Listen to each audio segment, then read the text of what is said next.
আমরা কাঁধে কাঁধ মিলে কাজ করবো। আমাদের বিভেদ থাকার কথা নয়, আমাদের মত পার্থক্য থাকবে, মতভেদ থাকবে, কিন্তু সেটা যেন মতানৈক্যে পরিণত না হয়, সেটা যেন আমাদেরকে আলাদা করে না ফেলে। জাতি হিসেবে যেন আমরা একসাথে হতে পারি। তাহলে আমরা বাংলাদেশকে সিঙ্গাপুর না, সিঙ্গাপুরের জন্য বাংলাদেশকে মডেল বানানো যাবে।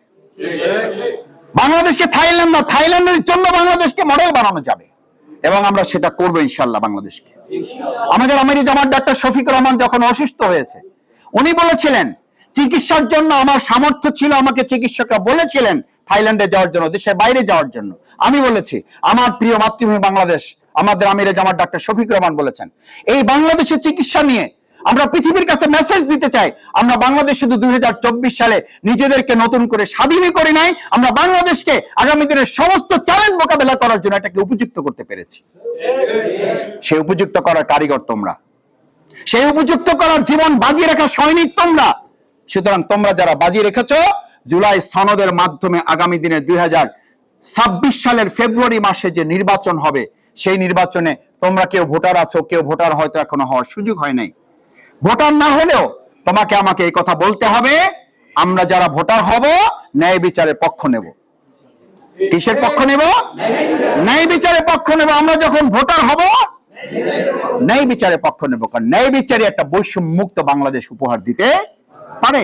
আমরা আশা করব সরকার গতকালকে যে জুলাই সনদের স্বাক্ষর করেছে, এই স্বাক্ষরের পাশাপাশি এটাকে আইনি ভিত্তি প্রদানের মাধ্যমে, এর ভিত্তিতে আমাদের জীবন বাজিয়ে রাখা অসংখ্য শহীদ পরিবার, আহত পঙ্গুত্ব পরিবার যারা আছেন, তারা গতকালকে যে দাবি জানিয়েছিলেন, এবং প্রশাসন তাদের উপরে কেউ কেউ ন্যাক্কারজনক ভাবে তাদের উপরে যে হামলা পরিচালনা করা হয়েছে, আমরা এটা তীব্র নিন্দা জানিয়েছি।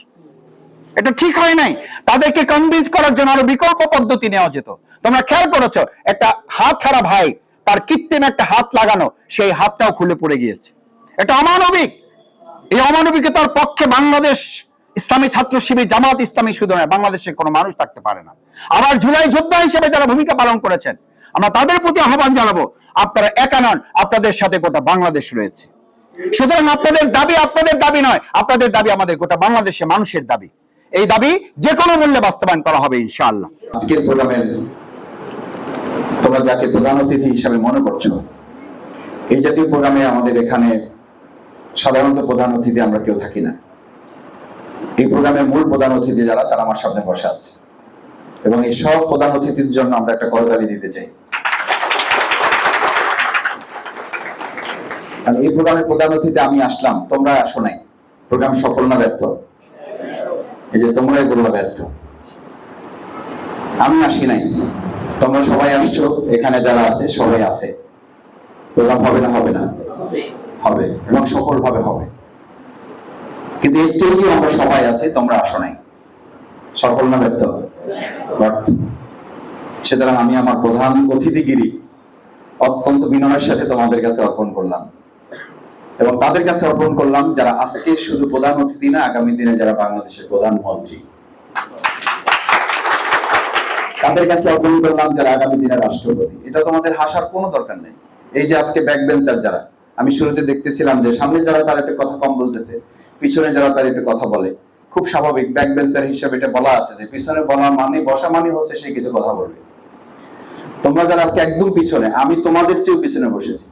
আমি তোমরা তো রুমে বসেছো, আমি রুমের বাইরে থাকতাম। এই বক্তৃতা আবার শোনা লাগে নাকি? তো আমিও পারি, আমি সেই লোক। তোমরা তো শৃঙ্খলার সাথে পিছনে বসে কথা বলছো, আর আমি সেই লোক যে পিছনেও বসা প্রয়োজন মনে করতাম না। তো ওনারা কি বক্তৃতা করবে এটা তো আমি জানি, বার করে দিলে হচ্ছে আমি ভালো বক্তৃতা করতে পারবো। এই অহমিকা, এটা মিথ্যা অহমিকা ছিল, ঠিক হয় নাই আমার। সুতরাং যারা একদম পিছনে আছো, যারা একদম সামনে আছো, আজকে যাদেরকে প্রধানমন্ত্রী কিংবা রাষ্ট্রপতি বলে তোমাদের কাছে মনে হচ্ছে এটা অসম্ভব, আজকে সেই ব্যাকবেঞ্চারের পিছনেও দেয়ালের ওপরের ছেলেটা যদি এখানে আজকে তোমরা প্রধানমন্ত্রী হিসেবে মেনে নাও, ইচ্ছায় অথবা অনিচ্ছায়, আমি বিশ্বাস করি তোমাদের মধ্যে আজকে এখানে যারা বসে আছো, এই দেশের মানুষ তোমাদেরকে এক সময় বাইতুল মুকাররমের ইমাম বানাবে, এক সময় তোমাদেরকে সচিবালয়ে পাঠাবে, এক সময় তোমাদেরকে আমাদের গণভবন, বঙ্গভবন এবং আমাদের জাতীয় সংসদ পরিচালনা করার পাশাপাশি বিশ্ব পরিচালনায় তোমাদেরকে ভূমিকা পালনের জন্য দোয়া করবে, এবং তোমার ভূমিকা পালন করতে পারবে ইনশাআল্লাহ। প্রিয় শিক্ষার্থীরা, আজকে তোমাদের সামনে প্রধান আলোচক অত্যন্ত গুরুত্বপূর্ণ একাডেমিক কথা বলেছে। ইসলামী ছাত্র শিবিরের মেধাবী ছাত্র নেতা, বিজ্ঞান সম্পাদক, কেন্দ্রীয় দায়িত্বশীল, কেন্দ্রীয় নেতা শিবিরের। আলহামদুলিল্লাহ, শিবির সম্পর্কে তোমরা ইতিমধ্যে জেনেছ। আমরা এই বাউফল থেকে ছাত্র শিবির করেছি। এখন তো খুব মিছিল মিটিং এর প্রতি মানুষের মনোযোগ নাই এবং এটা খুব পছন্দ করে না। আমরাও এটা এখন খুব বেশি প্র্যাকটিস করি না। আমি এক সময় এই সরকারি কলেজে, তখন সরকারি কলেজ ছিল না, তখন বাউফল কলেজ, এখানে ডিগ্রি কলেজ, তখন এই কলেজের বারান্দায় আমরা মিছিল করেছি। এখানে ছাত্র সংসদ নির্বাচনে আমরা এসে আমাদের পক্ষে, আমাদের ভাইদের পক্ষে আমরা কাজ করেছি। ইসলামী ছাত্র শিবির সেই সময় থেকেই আমরা চেষ্টা করেছি, শুধু মিছিল মিটিং আমাদের কাজ না, এটা একটা অংশ মাত্র এবং খুব ক্ষুদ্র অংশ। যদি 100 ভাগ ধরো তাহলে 100 ভাগের 0.5, এত কম অংশ। কারণ ছাত্র শিবিরের 5 দফা কর্মসূচির প্রথম হচ্ছে দাওয়াত। কিসের দাওয়াত? দাওয়াত হচ্ছে সেটা, তোমরা হয়তো মনে করো যে সবাইকে শিবির করতে হবে। এটি কেউ আজকে বলেছে বলে আমি জানি না। তোমাদের সবাইকে শিবির করতে হবে, এটা আজকের প্রোগ্রামের উদ্দেশ্য নয়।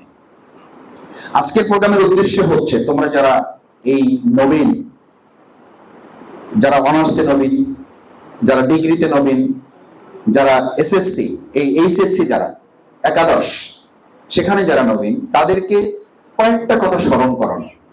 মানে টোটাল মিলে তো তোমরা ফার্স্ট ইয়ার, তাই না? কোন ইয়ার? ফার্স্ট ইয়ার। ফার্স্ট ইয়ার মানে আমরা বলি আর কি দুষ্টমি করে, first year is the rest year. কি ইয়ার? রেস্ট ইয়ার। মানে ফার্স্ট ইয়ার এটা তো একটু মানে এদিক ওদিক করে কাটাই দিতে হবে। মূলত পড়তে হবে কোন ইয়ারে? সেকেন্ড ইয়ারে। আর যাদের থার্ড ইয়ার, ফোর্থ ইয়ার, ফাইভথ ইয়ার থাকে, ফিফথ ইয়ার থাকে, তারা তো মনে করে সেকেন্ড ইয়ার আসছি, কোনো অসুবিধা নেই, আরো তো ইয়ার আছে, পড়া যাবে। আর আমরা এটাকে আজকে তোমাদের বলতে এসেছি, first year is the not a rest year, first year is the golden year. কি ইয়ার? গোল্ডেন ইয়ার। এইটাকে তুমি কিভাবে কাজে লাগাবা, তার উপরে সেকেন্ড ইয়ার, তার উপরে থার্ড ইয়ার, তার উপরে ফোর্থ ইয়ার, তার উপরে ফিফথ ইয়ার, তার উপরে তোমার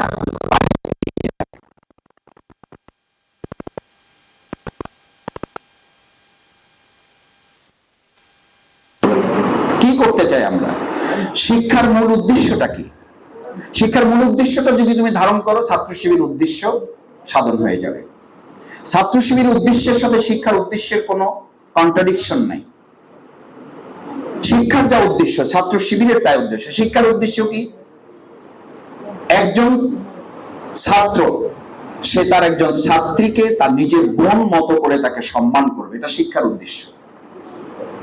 একজন ছাত্রী একজন ছাত্রকে তার ভাইয়ের মতো করে মনে করবে, আমার ভাইয়ের কাছে যেমন আমি নিরাপদ, আমি আমার একজন ছাত্রের কাছে, আমার একজন ক্লাস ফ্রেন্ড, তার কাছে আমি নিরাপদ।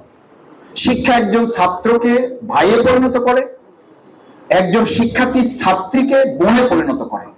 এই কথাটা ইসলামী ছাত্র শিবির তোমাদেরকে বুঝতে বলে, বুঝতে দিতে চায়, প্র্যাকটিস করতে চায়। যদি এইটা থাকে তাহলে কি আমাদের সমাজে ইফটিজিং থাকবে? তাহলে কি আমাদের বোনের ইজ্জত শিলতাহানি ঘটবে? তাহলে কি আমাদের কোনো ভাইয়ের বিরুদ্ধে আমাদের অন্যায় অভিযোগ দিয়ে তাকে অপমানিত, লাঞ্ছিত করে তাকে জেলখানায় পাঠাতে হবে না তোমাদের? কিন্তু আমাদের যাচ্ছে তো জেলখানায়। শুধু জেলখানায় যাচ্ছে না, একজন আরেকজন যারা হত্যা করা হচ্ছে, ছুরিকাঘাত করা হচ্ছে, আমাদের এই বাউফলই হয়েছে। নেপথ্যে কাহিনী কি? নেপথ্যে কাহিনী আধিপত্য বিস্তার করা। শিক্ষা কি বলে? শিক্ষা বলে শক্তি মূল উদ্দেশ্য নয়। তোমার শারীরিক শক্তি দিয়ে তুমি পৃথিবী চালাতে পারবে না। তোমার শক্তি হচ্ছে নলেজ ইজ পাওয়ার। কি পাওয়ার? নাকি এটা তোমাকে শিখায় কলেজে হ্যান্ড ইজ পাওয়ার। যার হাত শত শক্তি, যে যত ঘুষি দিতে পারবে সে তত আমাদের ক্লাসের, সে তত আমাদের এই বাউফল সরকারি কলেজের তত শক্তিশালী ছাত্র। আমি এটা বুঝাবার জন্য ছাত্র জীবন থেকেই ওই বক্তৃতাটা বলি আর কি, যে সুমো কুস্তিগিরের নাম শুনেছ তো, জাপানিজ সুমো কুস্তিগিরকে এই কথা বলা হয়েছিল যে পৃথিবীর সবচেয়ে শক্তিশালী মানুষকে। আল্লামা ইকবাল যখন এই কথা বলা হয়েছিল, বললো যে সবচেয়ে শক্তিশালী সে, যে তার নাম হলো সুমো কুস্তিগির। ওই সময় সে বিশ্ব চ্যাম্পিয়ন। তো সুমো কুস্তিগির যখন বিশ্ব চ্যাম্পিয়ন, সে আল্লামা ইকবালকে বলে, তুমি তোমার এই বক্তৃতা, তোমার এই জ্ঞান, তোমার এই নলেজ, এগুলো দিয়ে তুমি কি করতে পারো? বলছে এগুলো দিয়ে আমি বিশ্ব চালাইতে পারি। বলছে তুমি বিশ্ব চালাবে কি? তুমি তো আমার সাথেই পারবা না। তুমি বিশ্ব চালাবার পরে তুমি আগে আমাকে নিয়ন্ত্রণ করো, তুমি আগে আমাকে ফেস করো, আমাকে মোকাবেলা করো। বলছে তাই নাকি? বলছে তুমি কি করো? বলছে আমি 24 ঘন্টার মধ্যে 18 ঘন্টা ব্যায়াম করি এবং শরীর থেকে ঘাম ঝরাই, তারপরে এই যে শরীরটাকে বিল্ড আপ করেছি। সুতরাং তুমি আমার সাথে 18 ঘন্টা না, তুমি 18 মিনিট আমার সাথে পারবে না। কায়দা কানুন করে তাকে এরকম একটা প্রোগ্রামে নিয়ে আসছে দাওয়াত দিয়ে। বলছে আচ্ছা ঠিক আছে, তোমার শক্তি কত আমার শক্তি কত এটা একটু প্রমাণ করা দরকার। সুমুখস্থিকের আছে, উনিও আছে, আল্লামা ইকবাল প্রধান অতিথি, তাকে নিয়ে আসা হয়েছে। এরকম আমাদের আরো বিশেষ মেহমান থাকে না, বিশেষ মেহমান হিসেবে আল্লামা ইকবাল বক্তৃতা করে গেছেন। ওনাকে প্রথমে প্রস্তাব দেওয়া হয়েছিল আপনি আজকে একটু বক্তৃতা করবেন। বলছে আমি তো বক্তৃতা করার লোক না, আমি শক্তি প্রদর্শন করার লোক। এরকম শক্তি প্রদর্শন করার লোক আমাদের বাউফলে আছে না নাই? কথা বলতে পারে না, কি দেখাইতে পারে? শক্তি দেখাইতে পারে। কথা বলতে পারে না, পাওয়ার দেখাইতে পারে। বলছে আপনার কি আছে? বলছে আমার পাওয়ার আছে। আমরা কি পাওয়ার দেখাবো নাকি আদর্শ দেখাবো? আদর্শ দেখাবো। আল্লামা ইকবাল খুব কায়দা করে ওনার বক্তৃতা শেষ করে যাওয়ার সময় ঘোষণা দিয়ে গেছে আজকে আপনাদের সামনে একজন বিশেষ মেহমান আছে, মূলত উনি কথা বলবেন। আন্তর্জাতিকভাবে স্বীকৃত চ্যাম্পিয়ন, বিশ্ব চ্যাম্পিয়ন, ইন্টারন্যাশনালি যিনি ইতিমধ্যে স্বীকৃতি পেয়েছেন, তিনি তোমাদের উদ্দেশ্যে কথা বলবেন। এই কথা বলে উনি বসে গেছেন। তো সুমুখস্থিকে তো কথা বলার লোক না, আচ্ছা শারীরিক শক্তির দিক থেকে যদি বিবেচনা করো, শ্রেষ্ঠ না হাতি শ্রেষ্ঠ? মানুষ শ্রেষ্ঠ, মশা শ্রেষ্ঠ? এখন বলবো যে ভাই পারবে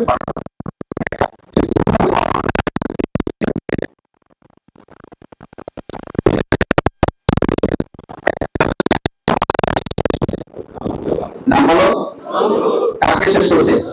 সেটা কম শক্তিশালী ছিল নমরুদ। আমাদের দেশে এখন যারা নমরুদ তাদের চেয়েও বেশি শক্তিশালী ছিল। সেই নমরুদকে শক্তির দিক থেকে পরাস্ত করেছে কে? পুরা মশা না। পুরা মশার কথা বলবো না, তাহলে স্বাভাবিক সুস্থ মশারা অপমান বোধ করে। এটা জানো না? লেখা আছে, যেখানে এই ঘটনা লেখা আছে সেখানে বলা আছে যদি ওকে ল্যাংড়া এবং দুর্বল মশা না হয়, বলা না হয়, তাহলে পুরো সুস্থ মশারা অপমান বোধ করে যে আমাদেরকে এই কথা বলছেন কেন? আমরা তো মানে সুস্থ মশারা তো আমরা সেখানে যাই না, ওখানে একটা ল্যাংড়া মশা এবং দুর্বল মশা দেওয়া হয়েছে। সেই দুর্বল একটা ল্যাংড়া মশা নমরুদকে মাথায় ঢুকে নমরুদ নিজেও জুতো দিয়ে পিটেছে নিজের মাথায়, যে তুমি তো পিটাইয়ে শেষ করতে পারতেছ না, আমার মাথা ব্যথা তো যাচ্ছে না, আমাকেও তো কামড়াচ্ছে। একটা ল্যাংড়া মশা তোমরা শেষ করতে পারো না সবাই মিলে। পরে নিজে নিজের জুতা দিয়ে নিজের মাথা পিটাইছে। কি মশা? আচ্ছা বাদ দাও, ওটা তো দূরের কথা। প্র্যাকটিক্যালি আল্লাহ মাফ করুন, এখন যদি কোনোভাবে এখানে একটা সাপ ঢুকে যায় তো কি বলবা তোমরা? যে কোনো অসুবিধা নেই, সাপ তো আমাদেরই ভাই বেড়াদার, এরকম কত সাপ জীবনে দেখছি, কোনো ব্যাপার না। আমাদের কন্যা সমতুল্য, আমাদের ছোট বোন কন্যা, তোমাদের মতো আমার আলহামদুলিল্লাহ আমাদের এখন মেয়ে হয়েছে। তোমরা সবচেয়ে কি ভয় পাও? বাঘ ভয় পাও বেশি? আমার মেয়ে তেলাপোকা সবচেয়ে বেশি ভয় পায়। এখানে নিশ্চয়ই তোমরা আছো। তার গোটা রুমে যদি আমরা দুইজন বাবা মা একসাথে হই, সে খেয়াল করে না, এটা ভয় পায় না সে। তার রুমে টিচার ঢোকে, সে ভয় পায় না, কিন্তু তার রুমে যদি একটা তেলাপোকা ছেড়ে দেওয়া যায়, ব্যাস, সে শুধু দুর্বল না, ওখান থেকে কিভাবে বের হবে, মানে সে তেলাপোকার সাথে লড়াইও করবে না। বলছে না ওর সাথে আমার লড়াই করার দরকার নাই, ওর থেকে কিভাবে বাঁচা যায় এটাও আমার কাজ। একটা টিকটিকি ওয়ালে দেখলে রাত 11টার সময় যদি দেখে তো দৌড়িয়ে আমাদের ঘরে গিয়ে মানে দরজা ভেঙে ফেলার অবস্থা। আমরা বুঝতে পারি কোনো অসুবিধা হয় নাই, শুধু সে কি দেখছে? একটা টিকটিকি দেখছে। একটা টিকটিকির কাছে তুমি যখন সামাজিক যোগাযোগ মাধ্যমে গোটা পৃথিবী চালাইতেছো, তুমি একটা টিকটিকি চালাইতে পারতেছো না। সামাজিক যোগাযোগ মাধ্যমে গোটা পৃথিবী চ্যালেঞ্জ করতেছো, তখন তুমি একটা তেলাপোকা চালাইতে পারতেছো না। তাহলে তুমি শক্তিশালী না তেলাপোকা? তাহলে তুমি এত পাওয়ার দেখায় কি লাভ? এখন আমাদের ছেলে সন্তান তুল্য এবং ভাইয়ের তুল্য যারা, ওরা খুব হাসতেছে যে আমাদের পাওয়ার আছে। তোমাদের পাওয়ারে আসতেছি, ওয়েট করো। তোমাদের কি পাওয়ারে আসতেছি, ওয়েট করো। তাহলে শক্তির দিক থেকে মানুষ শক্তিশালী না। শক্তিশালী কিসের দিক থেকে? জ্ঞানের দিক থেকে। এখন দেখো আমরা যে পৃথিবীতে বাস করি, সেই পৃথিবীতে স্লোগান একসময় ছোট সময় আমাদের শিক্ষক তুল্য, এখানে শহীদুল ইসলাম স্যার আছেন, অন্যান্য শিক্ষক বৃন্দ আছেন, আমরা ছোট সময় মুখস্থ করেছি কি নলেজ ইজ পাওয়ার। কি is power? Knowledge is power. এটা হচ্ছে এটা নাই, নলেজ ইজ পাওয়ার এখন আর নাই, কিন্তু নলেজ ইজ পাওয়ার এখন আর নাই। তারপরেরটা বলো, কি পাওয়ার এখন? Phone is power. বলে দিয়েছে ফোন ইজ পাওয়ার। বললাম না ছেলেদেরকে কাজ করার জন্য আসতেছে, তারা বলে দিয়েছে ফোন ইজ পাওয়ার। মানে তাদের পৃথিবী দরকার নাই, তাদের কাছে শুধু কি থাকলে হবে? ফোন একটা থাকলে হবে, তাহলে আর কিছু দরকার নাই, বাবা দরকার নাই, মা দরকার নাই, এমনকি খাবারও দরকার নেই, ওদের খাবারও লাগবে না। তো ফোন ইজ পাওয়ার না, বলা হচ্ছে ইনফরমেশন ইজ পাওয়ার। যার কাছে ইনফরমেশন আছে সে শক্তিশালী। এখন নলেজ ইজ পাওয়ার না, কি পাওয়ার? Information is power. ছাত্র শিবির তোমাকে বলতে এসেছে আমরা ওই জায়গা থেকেও সরে এসেছি, আমাদের স্লোগান হচ্ছে আইডিওলজি ইজ পাওয়ার। কি শক্তিশালী? আদর্শ হচ্ছে শক্তিশালী, ইনফরমেশন ইজ পাওয়ার না। আমি